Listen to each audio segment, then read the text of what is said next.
My whole life, I always knew I was special. Even with no remainders, I could always move a decimal. Money on my mind while the girls that made un beso. Hustlers in my blood and it's running through my vessels. Just trying to clear the threshold, just trying to make a way. In my race against time, I could see an early grave. School to prison pipeline, 12 years a slave. Suspension and detention is conditioned for a cage. The next topic we're going to discuss on Boxing Bros is, did Terence Crawford join SNAC because he needed help in order to beat TC? Believe it or not, there are rumors floating around after a recent workout video, To beat Spence. To beat Spence, my bad. Yeah, I don't know what I said, but yeah, to beat Spence. Yeah, TC needs help to beat TC. He's so good, he hired SNAC to learn how to beat himself. That's how some of his fanboys think, though. All right, so there's a recent workout video of Terence Crawford. And let's take a look at this video.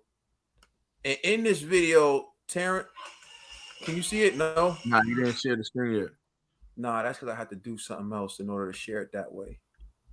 I forgot I got to edit this out. Damn, man, I hate this. Right.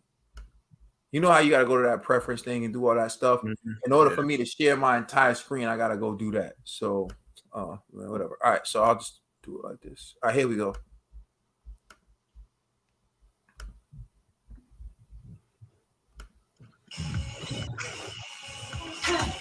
As you can see in this video, TC is doing some new methods. He has like the oxygen mask on and he's training, and you see him with the SNAC shorts and the SNAC shirt on. And so that prompted a few people to say, oh, now TC's joining with Victor Conte and SNAC because he has to fight with Earl Spence and he needs help. So, just pulling up some things, you will see that that's not necessarily true. This is back when Terence Crawford was going to fight Jeff Horn. You can see hashtag Crawford Horn, and you see there's someone from SNAC's team in camp with him. He has on a SNAC shirt, and you see Terence Crawford there. And SNAC is promoting a Terence Crawford fight, and that's May 16 of 2018. Now, although they're doing that, I don't have anything that necessarily says he was with SNAC at that particular point in time, but all I can say is SNAC was promoting Terence Crawford in his upcoming fight with Jeff Horn at that time. But here's something more concrete, which shows that allegation that he joined because of Earl Spence isn't true. Look at this is his fight with Sean Porter. And you see Terence Crawford, you see SNAC on his trunks. And you see they're showing him with Kell Brook. I don't necessarily see SNAC on the trunk there. Let me see. I don't see it, but I do see it for his fight with Sean Porter. And this is after his victory with Sean Porter. And if you look, you'll see that he had SNAC on his attire. So he was sponsored by SNAC for his fight with Sean Porter. So I'm going to turn it over to you, Conspiracy. What's your reaction to the rumors and just the allegations that, like, oh, he's working with Victor Conte? That's sketchy. How do you feel about that? The only time I really, bring it to SNAC is when Victor Conte is talking about other fighters that aren't affiliated with his company, right? Because I kind of feel like, bro, we know you're a drug cheat or a former drug cheat. So you shouldn't fix your lips to even talk about other fighters, right?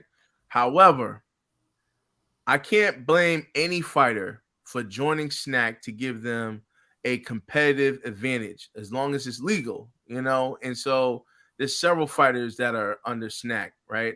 And SNAC appears to be great for boxers that are actually boxers as opposed to the brawler style. So these guys, they know they have to move like throughout all 8 rounds. They got to throw a lot of jabs, and so it's beneficial for dudes like Haney, Plant, even TC, So I'm not necessarily against TC joining SNAC. It kind of makes sense to me, actually, and him joining SNAC doesn't necessarily mean that TC is cheating, because I think Victor Conte understands, hey, I could produce methods that will be legal now that may be illegal tomorrow, but as of right now, You know what I mean? So TC, come holler at your boy. Because I don't think they caught that, G. So let me just like fill in people in that. So a lot of supplements aren't FDA regulated. Mm-hmm. So what happens is like Jack 3D, for example, around the time when Dillian took it, it had a substance in it that was banned on a lot of professional from a lot of professional sports.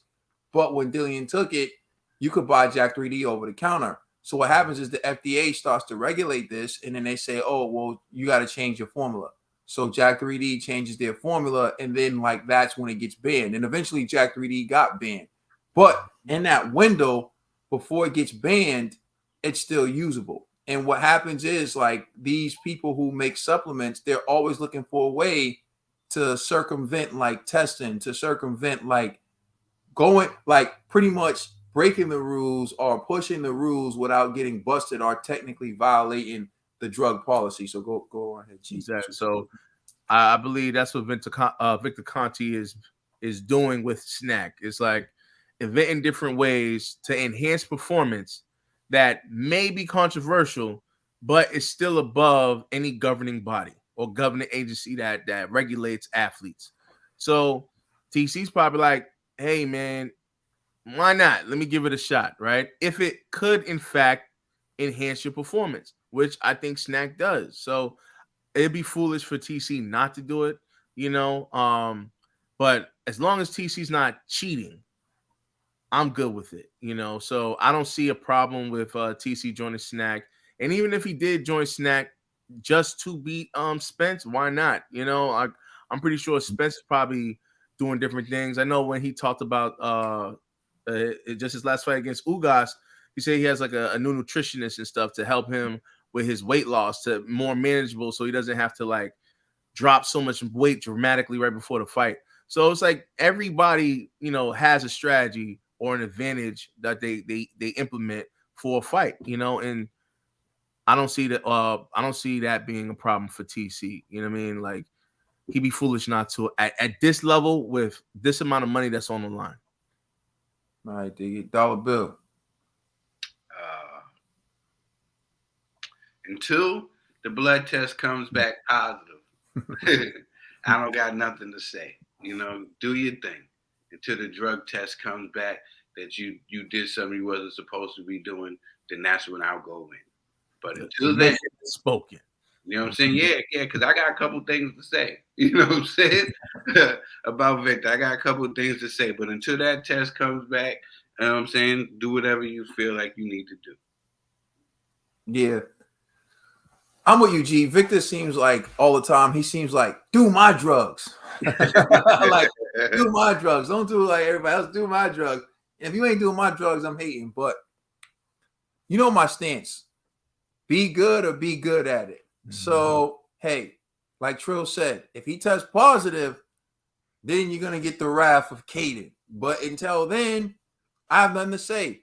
You should be looking to improve. I would be disappointed in Terence Crawford if he wasn't looking for ways to improve his performance. And you've seen this throughout boxing. Sometimes it's mind games. Sometimes it's not. Sometimes people are really looking for help. But people are always looking for ways to improve their performance. I remember Alex Ariza was Manny Pacquiao's strength and conditioning coach. Around the time, there were allegations that Manny Pacquiao was juicing and blood doping and all types of things, right? Ariza left the camp. Floyd Mayweather hired Ariza. Floyd Mayweather had Alex Ariza as his strength and conditioning coach around the time when he fought Manny Pacquiao. And he felt like, yo, this dude really got me feeling good. And by all accounts, a lot of people say that Alex Ariza was a good strength and conditioning guy. He ended up fading from the sport of boxing. But my point is, I've been hearing these allegations about Manny Pacquiao, and my position stands with Manny, which is I haven't seen a positive test, so I can't convict the man. So what do you want me to say? Yo, if it's true, he's good at it. There are people who have those same speculations about Anthony Joshua, this and that. Hey, listen, I haven't seen a positive test. There are some people who have been failing, but if you're not on that list, what can I say? So I'll basically close by saying this. Victor Conte is known for doing what he's doing, but Terence Crawford himself is one fighter who I can honestly say since 135, 140, and 147, to me, looks like he's just progressed naturally as he got older. His body filled out. He got heavier. I never once looked at Terence Crawford and thought, yo, this dude is on the juice. It's not his fight style. It's not what he does. His fight style is skill, timing, punch placement, accuracy, IQ. He's just not. I've never looked at him and thought that. Now we'll see what happens. But until then, who cares? No excuses. Don't build in excuses. Don't try to trash the fighters. If you're an Earl Spence guy and he's with SNAC, I don't care. If you snitch, Earl Spence got puffy nipples, and I don't care. None of it matters. When they get in the ring, whoever wins, wins. That's it. I don't want no nonsense, no garbage. Shut it up. TC's training, which is a good thing. Hopefully we get the Spence fight. Please let us know how you feel in the comment section. Please like and subscribe. Check us out on Instagram and Twitter. And please check out our podcast on all major streaming services. We're the Boxing Bros.